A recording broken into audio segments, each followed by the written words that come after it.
I take the stairs even slower.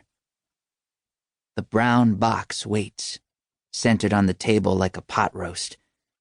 The cop who dropped it off today said it holds Mom and Dad's personals, whatever that means. We'd agreed to leave it be until morning. I'm not supposed to be here, but I need to see. My heartbeat thrums in my ears. I lift the lid, half expecting something to jump out at me.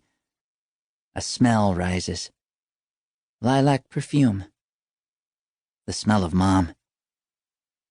And something worse. An iron tang that reminds me of the way the air hangs heavy around the Bratton slaughterhouse. I take a moment to think about that one and try to keep my heart from clawing out of my chest. The box is mostly empty. Just a few items are nestled in the bottom. Dad's Timex. I pick it up. The face is cracked, the time frozen at 10:47. The minute my life changed forever. My lips are quivering, and I think about how Patrick's lips would never quiver. Not in a million years. I set the watch down. Thanks, Dad, for drinking that extra martini. I hope it was worth it. Something black in the corner of the box catches my eye. It's soft to the touch. I lift it to the dim light. It's Mom's fancy clutch purse. The outside is stiff and stained, reeking of lilac from when her perfume bottle cracked open. I think about the force of a munibus hitting a perfume bottle. And then I think about it hitting other stuff. I gather my courage and unsnap the purse. I tilt it to look inside. A trickle pours out, like tiny diamonds. No, glass. At first, I think they're shards from the perfume bottle, but there are too many of them. As they brush my fingers, I feel that they're not sharp at all. And I realize that they're pebbled glass from the shattered windshield. They tumble onto a spot of moonlight at my feet, and I see that they're tinted crimson. Somehow this brings it all home. I am a 6-year-old kid without a mom or a dad.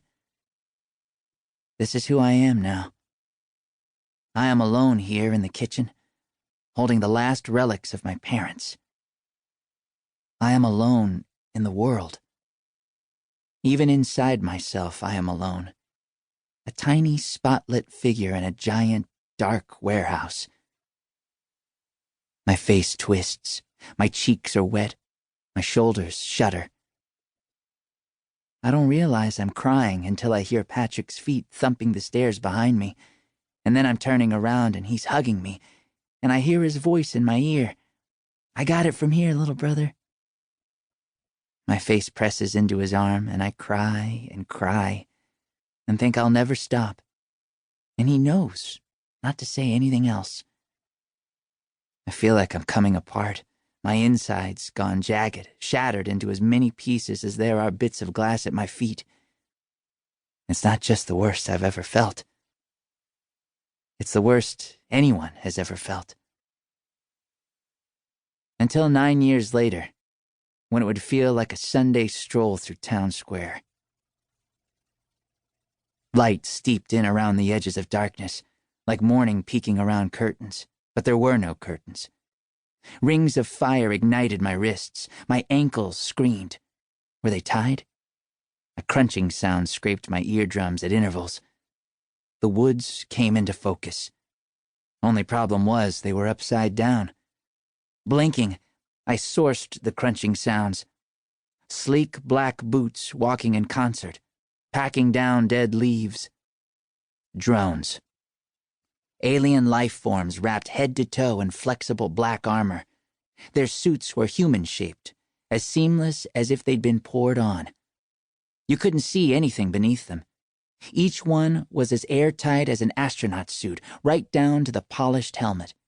Which made sense, since the things that inhabited the suits, the harvesters, seemed to exist in gas form. Fighting through my fear, I tried to find my bearings.